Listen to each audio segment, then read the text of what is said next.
Magandang araw mga kaibigan. Isang kwentong muli ang aking ibabahagi sa inyo na tiyak nakapupulutan nyo ng aral. Pero kung bago ka pa lamang sa aking channel, ay pakilike po ng ating video. Paklik ng subscribe button, gayon din ng bell icon para lagi po kayong updated sa mga paparating pa na upload. Sa pananatili ni Trina sa bahay namin ni Daniel ay kitang-kita ko ang pagiging close ng mga ito. Masaya ko dahil doon. Kung ituturing ni Daniel na kapatid din ng kapatid ko ay tiyak na magiging okay, lalo ang pagsasama namin ito. Bukas na ang uwi ni Katrina. Niyaya nito si Daniel na mag-inom. Saktong dumating mga kaibigan ng asawa ko na may mga baong alak, kasama si Emily at Berry. Kaya naman ang mga ito ay nasa salas ngayon, pawang nakasalampak sa sahig habang nasa gitna ang dalang alak at pulutan. Umupo ako sa tabi ni Daniel na waring sinadya na bakantihin para sa akin. Agad itong umakbay at humalik sa pisngi ko. Nagpatuloy ang inuman ng mga ito. Napapatagay na din ako at mahina talaga ako sa alak, kaya naman mabilis akong nahilo. Si Daniel ang naghatid sa akin sa kwarto ko, pati si Trina na susuray-suray ay sumunod. Dito ka na matulog, Trina. Gagamitin kasi ng ibang kaibigan nila ang silid. Bumungis-ngis naman ito at humiga rin sa tabi ko. Lasing na rin siya. Umiikot ang paningin ko. Hilong-hilo ako. Mariin akong pumikit para akong tulog na gising pa rin ang diwa, pero hindi ko magawang magmulat ng mata. Nakakarinig ako ng halinghing, ang pagsasalpukan ng katawan at mga ungol ng dalawang tao. Pero hindi ko naman makita kung sino. Lasing nga talaga ako. Mas lumakas ang yuyug ng kama. Waring desperado ang mga kilos at nagmamadali. Mararahas ang paghinga. Gusto kong imulat ang mga mata ko pero hindi ko magawa. Mahalay na tinig na waring sarap na sarap ang muling pumuno sa katahimikan ng gabi. Malinaw ang tinig ni Daniel. Naririnig ko ito. Gusto kong imulat ang mga mata ko pero para namang akong nananaginip lang. Lasing nga talaga ako. Baka ito yung tinatawag na wet dreams. Kinabukasan, nang magising ako, ay wala na akong kasama sa bahay. Wala na si Trina, na tanging text na lang ang pinadala nito. Baka raw matagalan ito pagbalik at pagbisita sa akin. Nagtungo ako sa sala at inibutan ko na malinis na roon. Naibalik na rin ang couch at may pagkain ng nakahanda. Wala akong maalalang nangyari kagabi. Nalasing ako sa ininom ko. Kaya ngayon ay disoriented ako. Ma'am? Gulat na napaiktad ako dahil sa biglang pagsulpot ng babae. Naka-uniform ito na katulad ng uniform ng kasambahay nila Daniel. Good morning po. Ako po si Tala, ang makakasama niyo rito sa bahay. Mas lalong sumakit ang ulo ko sa energy ng babae. Malakas pa ang boses nito at parang kitikitiki dahil kumembot pa ng kumembot na hindi naman ito kailangan gawin. Gusto mo ba ng kape, ma'am? Mukhang kailangan mo ng matauhan. Napasimangot ako dahil sa lakas ng boses nito. Inayos ang salamin saka tinitigan nito. Sa boses mo palang parang natauhan na ako eh. Pero sige, gusto ko ng kape. Mahinhin ang boses na ani ko rito. Daniel, nasan ka na ba? Worried na nagpalakad-lakad ako sa gitna ng sala. Ma'am, kumalma ka nga, para kang may bulati sa puwet at di mapakali. Ilang linggo na rin ang lumipas. Okay naman kami ni Daniel. Sa tuwing uuwi ito, ay may bulaklak at kapag may extra time ito, ay nakukuha pa naming mag-date. Nag-e-effort pa rin ito para sa relasyon naming dalawa. Nang mag-ring ang phone ko, ay pareho kami ni Tala na napalapit sa table. Daddy? Basa ni Tala sa caller. Dinampot ko agad iyon at sinagot ang tawag. Hi Daddy! Magiliw na ani ko rito.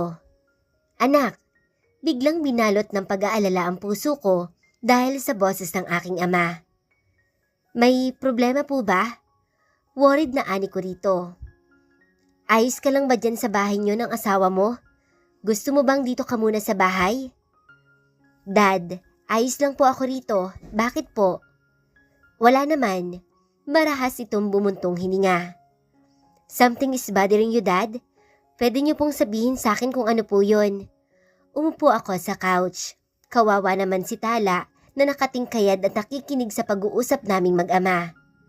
Nothing, na-miss lang kita. I miss you too, Dad. Kayo po ni Mami. Sobrang namimiss ko na. Don't worry po, papasyalan ko po kayo dyan. I love that. Bakit nga pala gising ka pa? Nagising ka ba nang tumawag ako? Hindi po, Dad. Hinihintay ko po kasi si Daniel. Wala pa dyan si Daniel? Wala pa po eh. Magpahinga na po kayo, Dad. Malambing na tinig na ani ko rito. Ayaw kong pahabain ang usapan dahil baka mag-alala ang ama ko sa status ng marriage ko. Okay naman kami ni Daniel. Baka nagkayayaan lang ang mga magkakaibigan at nawaglit lang sa isipan ni Daniel na magpaalam. Matulog ka na, Ella. Utos ni Dad. Opo, gagawin ko po yan, Dad. Sagot ko rito. Nandito si Daniel. Nagsalubong ang kilay ko sa sinabi nito. Kararating lang po dyan, Dad. Okay lang po ba siya?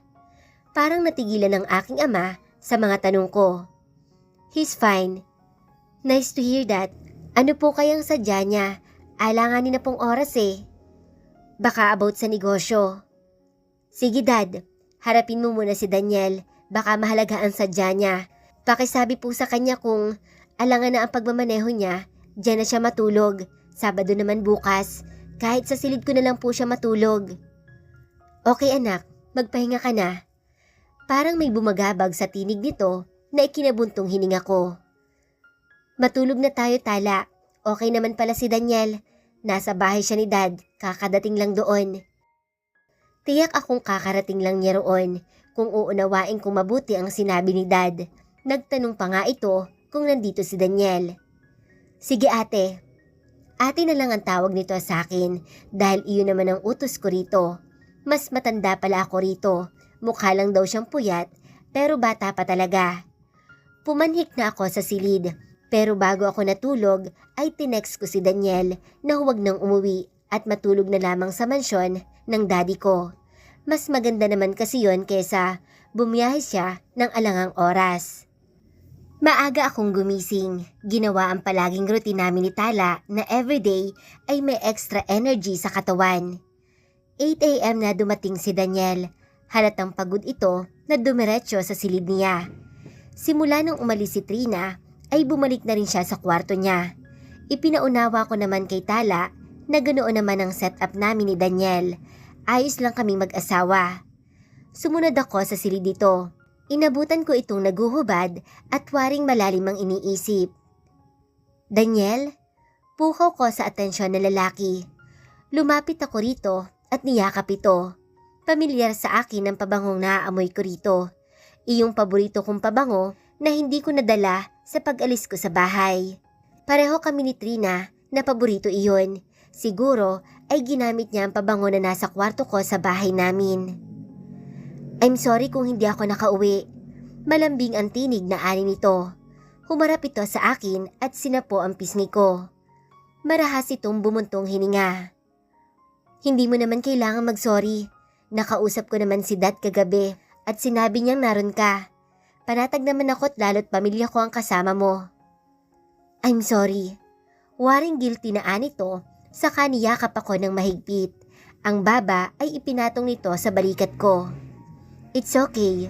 Mahinahong ani ko, sabay hagod sa likod nito. Babawi na lang ako sa'yo. May lakad kami ng mga kaibigan ko. Isasama na lang kita. Magbaon ka ng pamalit dahil baka hanggang bukas pa yun ang hapon. Mamayang gabi ang alis natin.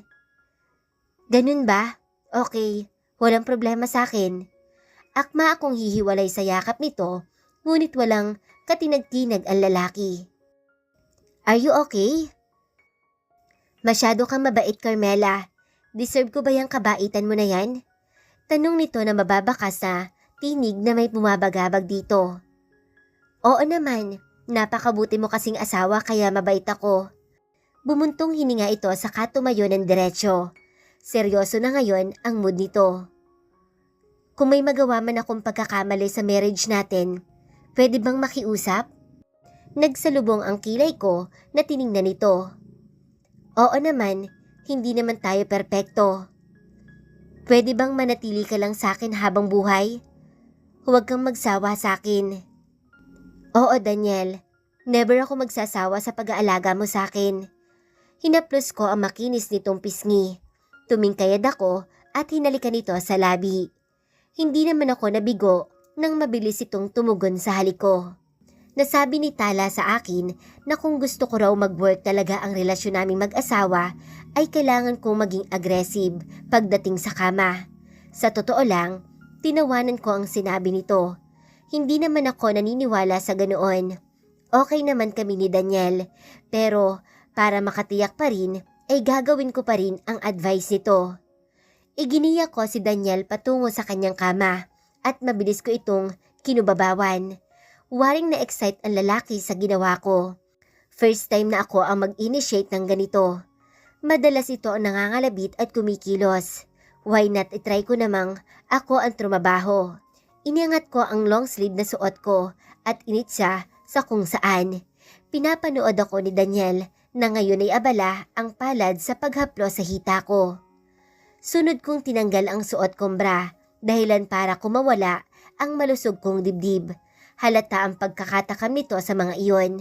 Agad ngang sinapon ng dalawang palad nito at pinisil. Hindi pwedeng si Daniel lang ang mag-e-effort pagdating sa ganitong bagay. Responsibility ko rin iyon bilang asawa nito. Ma'am, alam mo bang kinuha ko yung basurahan sa isang kwarto sa taas?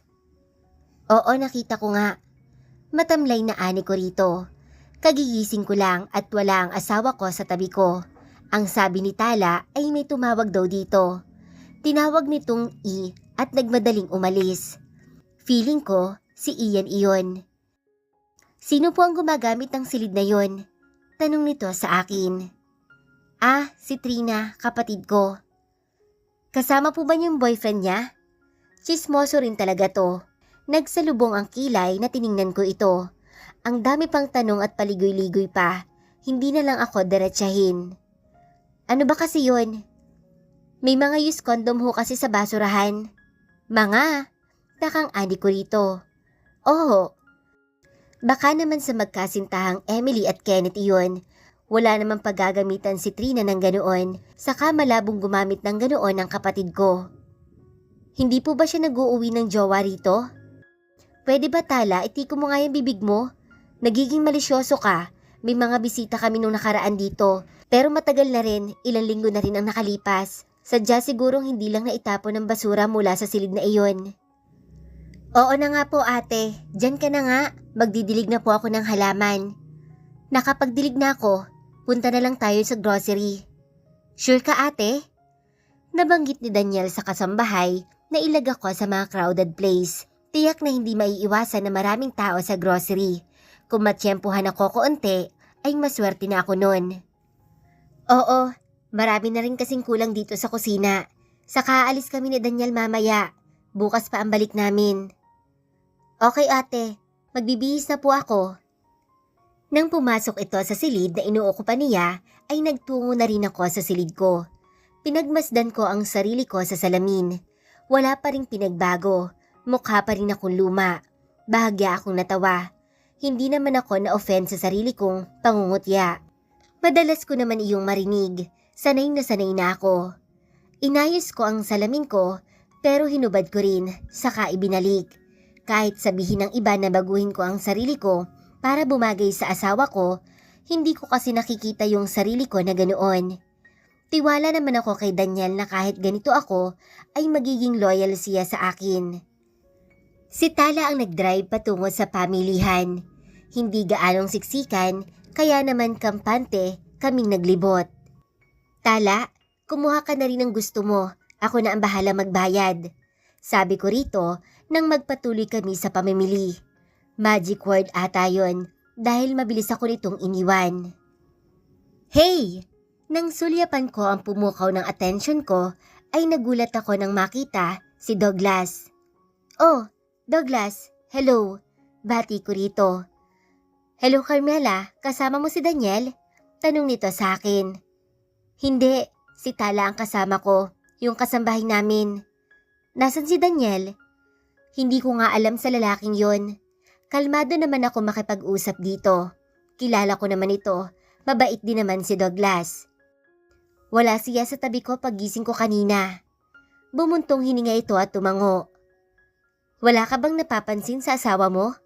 Seryoso ang tinig na tanong nito sa akin. Napapansin? Wala naman. Bakit? May problema ba? Nothing. Sa tingin ko ay si Ian ang kasama niya ngayon. Ang sabi kasi ng kasambahay ay tinawag niyang yung kausap niya sa phone. Natigilan naman si Douglas. Pero nang mapansin itong nakatitig ako sa kanya, ay agad itong ngumiti. Siguro nga. Baka si Ian ang kasama niya. Tugon na lang nito. Pero nang lumapit ang isa pang lalaki, saka ako nalito. Si Ian kasi iyon na may bitbit na wine. Ian? Takang ani ko rito. Pwes, sinong iyon tumawag sa asawa ko para magmadali itong umalis ng bahay? Ikaw ba yung inakausap ni Daniel sa phone? Tanong ko kay Ian nang mailapag sa center table ang juice. Dito raw sa bahay magkikita-kita ang lahat at sabay-sabay na babiyahe para pumunta sa bahay bakasyonan ni Berry. Bumili lang ng baon ng mga ito kaya nasa grocery store. Nagkatinginan si Ian at si Douglas sa naging tanong ko. Oo, ako nga. Napangiti ako sa naging tugon nito. Sabi ko na nga ba, si Ian iyon. Nasa na si Daniel? Umalis siya sabi ng kasambahay habang kausap ka. May kinuha lang saglit sa office niya. Alam mo naman yung asawa mo, mukhang trabaho na lang palagi. Responsible lang, ani ko rito. Nagkibit balikat ito at dinampot ang baso ng juice. Nginitian ko naman si Ian na seryosong nakatitig sa akin. This is so hard. Frustrated na ani ni Ian kaya natigilan ako. Sinuko naman ni Douglas si Ian. May problema ba? Worried na tanong ko sa dalawa. Wala naman. Mabilis na sagot ni Douglas. Sadyang trip lang nitong magsalitang mag-isa. Okay. Naupo ako sa sofa at nagpasyang samahan na lang ang mga ito roon. Abala si Tala sa paghahanda ng gamit namin ni Daniel. Pinagmasdan ko ang dalawang lalaki, ngunit nag-iiwas ng tingin ang mga ito. May itinatago ba sila sa akin? Dumating si Daniel na agad lumapit sa akin at tumalik sa pisngi ko. Hindi nakatakas sa pang-amoy ko ang gamit nitong pabango. Gamit mo yung pabango ko? Takang tanong ko rito. Kinuha ko sa bahay nyo.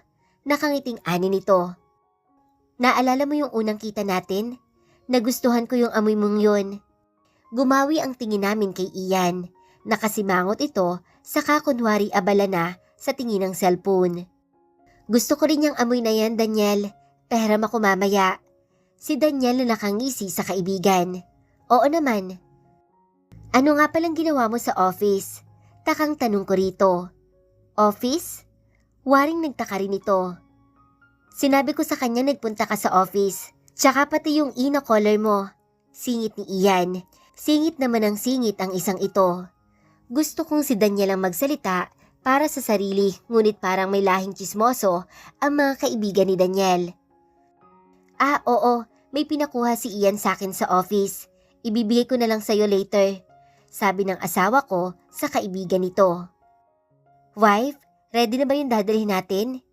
Mabilis naman akong tumango. Nasabi ko na kay Tala ang lahat na kailangan namin ni Daniel. Yung iba ay inilabas ko na at nakapatong na sa bed. Iaayos na lamang nito sa maleta naming mag-asawa. Ilalagay na lang ni Tala sa maleta. That's good. Hintayin lang muna nating ibaba. Malaki ang bahay bakasyonan nila Berry. Akala ko kami-kami lang. Pero kasama si Angel at Ollie. Sana pala, niyaya ko na lang si Trina dahil tiyak na hindi naman ako papansinin ng mga ito. Ang asawa ko, simula nang dumating kami ay ang weird ng kilos. Hindi ito umaalis sa tabi ko. Palaging ang nakalingkis tapos minsan naman ay nahuhuli ko itong nakikipagtitigan kay Ian. Parang may silent war ang mga ito na ako lang ata ang nakakapansin. What's wrong? Takang tanong ko sa dalawa. Si Ian ang kusang nag-iwas ng tingin saka tumayo at iniwanan na kami. Parang hindi napagod sa biyahe ang mga ito dahil agad na nagpalit at dumiretso sa dagat. Anong problema niyo ni Ian? Tanong ko sa asawa ko. Nothing. Cold na sagot nito. Tumayo na rin ito saka sumunod sa kanila. Naiwan ako sa couch na mag-isa lang. Kanina narito si Ian ay halos hindi ako iwan ni Daniel. Ngayong umalis na si Ian ay umalis na rin ito. Nakita kong lumapit si Daniel kay Ian. Seryosong nag-usap ang mga ito. Dahil malayo ang distansya ay hindi ko naman marinig ang pinag-uusapan nila. Inalabas ko na lang ang phone ko at tinawagan si Trina. Kaysa mapanisan ako ng laway rito, tawagan ko na lang ang kapatid ko at kumustahin. Kumusta Trina? Ella, namiss ko ang boses mo. Malambing ang tinig ng kapatid ko. Bakit kasi hindi ka tumatawag sa akin? Miss na kita. Busy kasi ako. Sabi kasi ni Daddy na hayaan muna kita. Gusto niyang i-focus mo yung time mo sa asawa mo. Ganun ba? Ano nga palang ginagawa mo? Tanong ko rito. Nag-a-apply pa rin. Wala ka ba bang plan na mag-apply sa company ni Dad? Feeling ko kasi hindi naman ako makakapasok doon dahil sa credential ko. Makakapasok lang ako doon dahil isa akong Villanueva. Paano ko pa mapapatunayan ang sarili ko kung tatak sa isip ko mismo na nakapasok lang ako dahil anak ako ng may-ari? Bakit mo naman kasi iisipin yan? Hindi dapat ganun. Magaling ka. Alam kong kaya mo. Ikaw lang ang naniniwala na magaling ako. Mahal ako ni Daddy at Mommy. Pero alam ko namang hindi sila proud sa kung ano lang ako. Dinadown mo na naman ang sarili mo. Hindi yan maganda. Proud sa'yo ang magulang natin. Lahat ng achievements natin ay achievements din nila. Sa'yo lang, narinig mo bang ipagmalaki ako ng mga ito when it comes sa education and accomplishment? Diba hindi? Kasi malabo kitang mahigitan. Sobrang talino mo, Ella. Manang-mana ka kay Daddy. Saan at kanino ako magmamana? Sa magulang natin? Hindi ko naman sila tunay na magulang. Trina? Gulat na saway ko rito. Sobrang tagal na naming nilimot ang topic na yan. Never naming ipinaramdam kay Trina na ampun siya. I'm sorry. Stress lang siguro ako. May gusto kasi ako makuha na hindi ko makuha-kuha dahil sa hindi pwede. Kung ano man yun, pag sumikapan mo, alam kong mahusay ka sa field mo, Trina. Gawin mo ang lahat para makuha mo yun. Bumungis-ngis si Trina. Kapag ginawa ko yun, tiyak na mas lalong marami akong madidisappoint. Hindi ko alam kung may iba pang kahulugan ang sinabi nito. Seryoso ang boses nito. Ano ba yun? Tanong ko rito. Sa pagkakatanda ko, ay never na ipinaramdam kay Trina na hindi ito belong. Lahat ng achievements nito ay palagi naming sineselebrate ng family namin dahil tuwang-tuwa kami sa kapatid kong ito. Nagse-set up sina Mami sa garden ng table, naglalagay ng mga balon at masasarap na pagkain para i-surprise si Trina. Kahit ang mga kamag-anak namin ay hindi naman iba ang trato sa kanya. Palagi siyang nakakairingan ng isa sa pinsan namin dahil magkasulungan talaga ang ugali nilang dalawa. Pero never dinaw na lahat si Trina sa pagiging ampon niya. Wala. Trina, seryosong ani ko rito. Abot kamay ko lang, Ella, pero hindi ko totally makuha. Makahulugang ani nito. Hindi ko alam kung ano ang dapat sabihin dito na nais nitong marinig. Mukhang sa oras na ito, hindi rin naman ito makikinig. Gusto mo ba ng makakasama? Pumunta ka kaya muna sa bahay. Bukas uwi na kami ni Daniel. Offer ko rito. Hindi na muna. Ayaw ko rin muna makaistorbo. Basta lagi mong tandaan, mahal na mahal kita. Kung may problema ka or kayo ni Daddy, magsabi ka agad sa akin para naman maayos natin to. Ella, masyado kang perfect. Sobrang lungkot na tinig ni Trina. Parang nawala ng pag-asa ang tinig. Feeling ko nga rin naiiyak ito. Hindi ako perfect. Ang dami kong flow sa katawan ko, Trina. Perfect ka. Lahat ng kagustuhan mo ay nakukuha mo. Paano kaya sa akin? Kailan magiging smooth ang lahat? I'm here for you. I love you, Trina. Mahal din kita, Ella.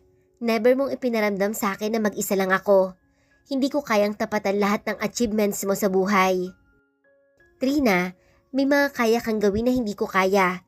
May mga kakayahan tayo na wala sa iba. Itatak mo yan sa isipan mo. Sa puso ko, pantay lang ang lahat.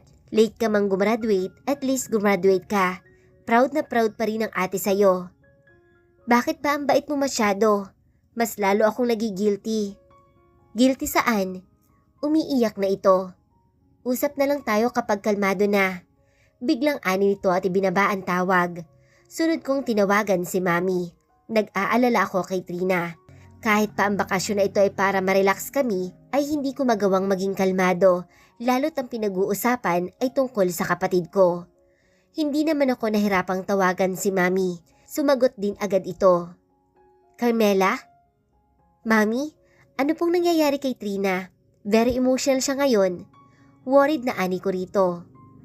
Umalis siya sa bahay. Nagkasagutan sila ng daddy mo. Ano po? Mas lalo akong nag-alala para sa kapatid ko. Bumalik siya sa unit niya. Makakapag-isip din si Trina. Hayaan lang muna natin ang kapatid mong yon. Mahinahon na ani ni Mami sa akin. Ano po ang pinagtalunan nila ni Daddy? Seryosong tanong ko rito. Hindi ito kumibo. Mami? Ayaw ng daddy mo sa lalaking gusto niya. What? Nagkasagutan sila. Naungkat yung mga failure ni Trina sa pag-aaral. Nasabi ng daddy mo na puro kahihiyan na lang ang naiibigay ni Trina sa family. Mami, that's not true. Frustrated na ani ko. Masakit pa namang magsalita si dad kapag galit ito, lalo na nung hindi na ito makalakad. Gusto kong puntahan ang kapatid ko. Gusto kong yakapin at sabihing, ayos lang ang lahat. Kung umiibig ang kapatid ko at ayaw ng aming ama, pwes, sasabihin ko kay Trina na ipaglaban nito ang pag-ibig niya sa taong iyon. Nakialam na ang mga magulang ko sa akin pagdating sa pagpili ng taong makakasama habang buhay. Hindi pwedeng pati si Trina ay pakialaman ng mga ito. Pareho lang sigurong mainit ang ulo nilang dalawa. For sure, magkakaayos din sila. Ani na lang ni Mami. Nang marinig kong tinawag ito ni Daddy, ay nagpaalam na lang ako sa mga ito. Nakatanggap ako ng text kay Trina. Tinatanong nito kung pwede raw ba siyang sumunod sa amin. Sinabi ko agad na pwede. Kahit hindi pa nagtatanong, lalo na si Berry na siyang may-ari ng bahay bakasyunan. Kaya nang dumating si Trina, ay si Berry ang labis na nagulat. I'm sorry na hindi na ako nakapagpaalam. May pinagdadaanan kasi ang kapatid ko at kailangan niya ako. Hingi ko ng paumanhin kay Berry. Nanlapitan ko ito. Tamang-tama dahil mag-isa ito. I don't care naman eh. Pero sana lang naisip mo na mas lalo mong inilagay sa alanganin ang lahat. Makahulog ang ani nito. What do you mean? Naguguluhang ani ko rito. Wala. Ang hirap talaga kapag masyadong nib. Nagmumukhang tanga. Harsh na ani nito at iniwan na ako mag-isa. Ella! Nakangiting ani ni Trina. Muktong-mukto ang mata nito na kahit itago ng make-up ay kita ko pa rin dahil kilalang kilala ko ang kapatid kong ito. Trina, come here. Nang makalapit ito ay mahigpit ko siyang hiniyakap. May gusto ka bang sabihin sa akin? Sa tabing dagat tayo. Yaya nito sa akin. Nagtungo kami roon. Gabi na. Akala ko naman ay uupo lang kami at mag-uusap. Ngunit mabilis na naghubad ng damit si Trina at bra at panty lang nito ang iniwang suot saka ito tumakbo sa dagat. Medyo malakas ang alon pero mukhang okay naman ito. Bumalik ka na nga rito. Malamig na. Tawag ko rito. Dito muna ako. Magpapalamig lang. Ang init ng ulo ko. Lumangoy ito saka nag-angat ng ulo. Kumaway pa sa akin na tuwang-tuwa. Trina!